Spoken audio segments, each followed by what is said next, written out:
Good morning. It is. I heard you talk about, let me put a baseline first. My family has been labeled with what they call a so-called genetic disease, early onset Alzheimer's. And I heard one of the tapes a while back where you did talk a little bit about genetic diseases, as far as there's really no such thing as genetic diseases, but it's the fact that people are observing it in their family and people are talking about it. This is the perfect conversation to have on the heels of conditional living. Yeah. Because as people focus upon a condition and practice the vibration of the condition, then it's logical that they would have a similar experience. And it really makes a strong case for being unconditional, doesn't it? Yes, it does. Yeah, because I've seen it with family members, and I'm doing the best that I can too to keep myself without thinking about it, but we get bombarded. Here's the thing. Yeah. Something that big and that frequent and that pressing and that important, if you haven't done the vibrational work first, focusing on that condition's going to get you. In other words, and you can feel it's getting you Right. by the discomfort you feel when you focus there. Right. So what's the discomfort? We just want to ask you, and this isn't going to be hard, and if you don't get it right away, we'll help you figure it out. Okay. Think about what the feeling of discomfort is really about. When someone says to you, it's heredity, or when someone says to you, it's in our genetics, or when you're focused upon someone who is having the experience of it, and you feel that discomfort, what does that discord mean? What is it telling you? The source isn't agreeing with what I'm thinking. Yeah. Yeah. So let's take that sentence and let's make it really matter. Great. Family member, source. Family member, conditional. Source, unconditional. Obvious? Source is pretty unconditional. Uh-huh. Emotion, unconditional. Disease, conditional. So, not cleaning up your vibration, practicing a solid, unconditional foundation on things that don't challenge you is necessary first. Because if you start with things that are challenging you, you won't make it. Because the momentum is so strong, you got to become unconditional and know that you're unconditional in other things first. So pick something easier. Okay, yeah, because I witnessed my mother going through it and all this day, and my sister has it. Witness is a really strong word, isn't it? Witness and condition are same words. Witness, looking right at what is, looking right at what is. And humans, you're used to doing that. And why not? There's so much to see. There's so much to behold. Some of it wanted and some of it not wanted. Yeah. But when you do the vibrational work first, now the impulse to see, and the ability to see. Have you ever had the experience? Esther has it a lot, especially when they were driving the bus cross country. So they were on the road all day, most days, of having some place that they knew they were going to stop and passing hundreds of billboards and signs and not noticing any of them until the one that told them about the exit to that RV park. And Esther would say, it's funny, that's the first sign I've seen all day, and it's the one that I really wanted to see. So what's happening? Broader perspective is helping her to focus. So when you practice the unconditioned, and we're going to get specific about how to do that. We know you're all wanting to know what that means because so far it just sounds like words. When you practice the unconditioned, then that turning of the vibration to the thought, to the emotion, to the impulse, to the rendezvous, to the manifestation, actualization, reality of what you're wanting is just the natural progress. But you got to figure out how to do that first. Right, because what's happened. And you got to start with things that are easy. You got to find out that you're good at it before you have to do it on something that's so in your face and so important to you. If you don't get good at walking the beam that's only 6 inches off the floor, don't walk across the Niagara Falls. Right. Show yourself that you can do it. And once you've shown yourself that you can do it, you can walk anywhere without trepidation. I guess I need some assistance with, I know I need to practice without seeing them. I've got a sister that's going through it, and We know, but what you're doing right now is practicing the vibration that doesn't help. Okay. You're practicing focusing on the condition Okay. that won't let you harmonize with source. Okay. And we could stay here all day and speak only with you, and we wouldn't make very much headway on that topic because there's enough momentum about it. You're not in any danger. There's nothing happening to you. We don't mean that. We just mean you're in danger of more negative emotion. You're in danger of feeling fearful. You're in danger of feeling uneasy. You're in danger of perpetuating the potential of a vibration. You're in danger of holding yourself in a vibrational frequency that doesn't feel good when you don't need to. Right. So what you want to do is show yourself, pick topics where you can feel better just because you want to. That's really what focus wheels are about. That's the way that Esther has been using focus wheels. When something happens that doesn't feel good, she can usually, within a few minutes, focus wheel it into a place of feeling better. But she's been doing it for a while. So let's pick another subject that is less tense, but still a little troubling, and show you what we mean.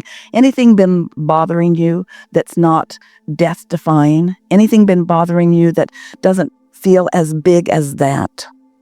Maybe my business, just to build my business and how I build my business. That's a good topic. Are you self-employed? Yes. And do you have employees? One. And how's that going? Pretty good. Anything ever bother you about that? Yeah. What? Now, you see how we chose a topic that's less? Yeah. So there's contrast in it. So I absolutely adore what I do. I love it. I feel better than... Yeah, but get to the dirt. Get to the bad stuff, right? So basically, I love what I do and I'm very good at it, but the finances are where I want to. Well, we want to talk about the employee. Okay. Because that's lighter. Because on a scale of troubling and not so troubling, really troubling, the subject of Alzheimer's. Right. Not that troubling, but still troubling, the subject of finances. But way less troubling, getting along with somebody. So let's take that lighter, getting along with somebody subject, and let's practice the vibrational soothing that we're talking about. So very impressive. So is there anything about that causes you some consternation or discord? Not really. Not really. I mean, we get along great and she does a good job. No, the only thing that bothered me a little bit is that she took a 3-week vacation. So I had to do her job, but that was really about it. So that was a little inconsiderate. It caused a little taxing on your part.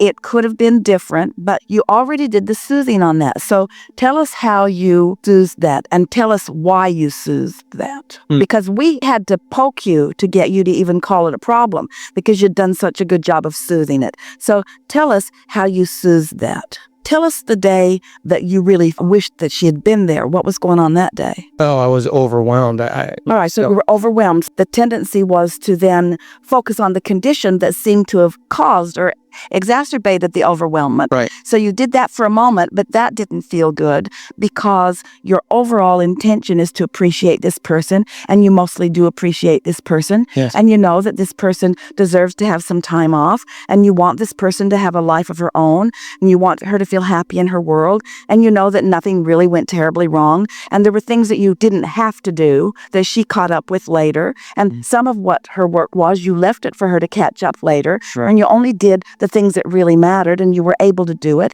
and it gave you better insight into what she was actually doing. In other words, you feel how that's soothing that, and we're not saying any of this outside of what you already figured out. Right. That's how you soothed yourself. Right. Well, it's exactly the same thing that you want to do with these other issues. It was just easier to do it with this issue because this person could be replaced with another person. The stakes don't feel high in that case. So it was easy for you to soothe that. But the finances, the stakes feel higher. And the physical life experience, the stakes feel higher. But they're not. It's all exactly the same thing. It doesn't matter whether you're soothing yourself over light and easy things, or whether you're soothing yourself over things that feel more like a struggle, or whether you're soothing over things that just sort of take your breath away when you think about them. Learning to soothe will serve you no matter what. So we would consciously soothe. So anything else ever come up? Does that bother you? No, not really. The only thing that bothers you is finances and Alzheimer's? Pretty much. Those are the big things. Well, then you are already a self-soother. You're already a self-soother. You know what to do. So let's take the finance thing. Okay. So poke at it where it's uncomfortable for a moment. Summertime especially, because my business drops a lot. And the way my business is, I'm pretty much the one that does all the work. I train dogs. And so it's my physical time where I make my money. And so, but I only have so much time in the day. So if I want to increase my income, I have to find other ways of doing. Or teach other people to do the same thing that you're doing. Right. I've done that before too. So, well, what I did was I didn't keep them with me. I train trainers and I send them on their way, and they pay me for that. So make some statements that sort of poke at the discord that you're feeling about business. Summertime business drops off. Summertime business drops off. What's a self-soothing statement that you can make? That Summer doesn't last. I was just going to say. Summer doesn't last. Business picks up. There are other things that I can do. I can figure some things out. I always have. How long have you been doing this? 16 years. So I have a steady pattern. I now know things that I haven't known before. I'm doing better vibrational work. The dogs who I'm training have taught me that. Yep. I've learned through experience how to communicate with them better. They have taught me the very thing that I'm asking about here. Yep. They've taught me about alignment coming first. Yep. I've shown myself that in interacting with them, I have to deal with the vibration first and then. And when I do that, I have success, and when I don't, I don't. And so the very nature of my work is giving me the practiced basis that I'm reaching for here. I think it's why I've enjoyed that so much. Dealing with animals is much more pleasurable than dealing with humans. Most of the time. Because they are more consistent in these laws of the universe. The majority of the trouble that I've had in my business has not been with the animals, it's been with their owners. And much of the training that I'm doing is not just with the animal, it's suggestions to the owner. I'm actually teaching them how to be steadier in their vibration before they move forward. And so everything that I need to know about this ease relative to finances or Alzheimer's, I already know and am practicing on a daily basis. So I just need to take the same patterns that I already know and apply it to that. Okay.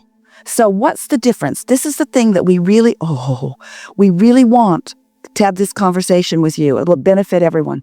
What's the difference between your expectation of results in the training of the dog and your expectation of the results relative to your relationship with Alzheimer's? What's the difference? There's fear over here. But why? Because fear is the difference of opinion. Right. But why? What is it that you're focused upon? Of the observation of it? With the dogs, where's your expectation? I mean, I can communicate completely clearly with them. But do you communicate with them not expecting it to work? No, I always expect it to work. And so you expect them to be cooperative components. Yes. So you trust the process of focus, and you know that when you get aligned and project that focus, that it is going to affect the outcome. But you don't believe that relative to the other, because the people in your family are not cooperative like these dogs are. That's, I guess, where it comes down to it. So what would you do? So what's the difference? The dog, you expect to be able to impose your opinion. Your family, you don't, do you? In other words, they've all got minds of their own. So do you think that the dog has less of a mind of its own? Is the dog's mind more moldable than the relatives' minds? Or is your expectation of their alignment greater? Definitely. Well, that's worth thinking about, isn't it? Yes. Yeah. And so that's why you have to be willing to be unconditional. Have you ever had an untrainable dog? No. Isn't that interesting? Isn't that interesting? And yet there are untrainable humans all around you. That's acceptable. Yeah, no, they all think the same way. And so, yeah. So what might you do in order to hold your vibration where it is with your dogs? It's a trick question, so be careful. Focus on the dogs. Because when you focus over there, you lose your connection. Don't focus on there, focus over here. When you focus over there, you lose your connection, focus over here. When you focus over there, you lose your connection, so don't focus over there, focus over here. Until you remember that, your power of influence. Now, we're not talking so much about your power of influence with others. We're talking about your power of influence with your own self. We want you to discover for yourself the confidence of alignment that you have when you're training these beasts when you are focused upon something that feels out of your control. That's what unconditional alignment is. You take the condition out of it and gain the control. Take the condition out of it and gain the control. Take the condition out of it and gain the control. And soon you have such expectation that then you can look anywhere.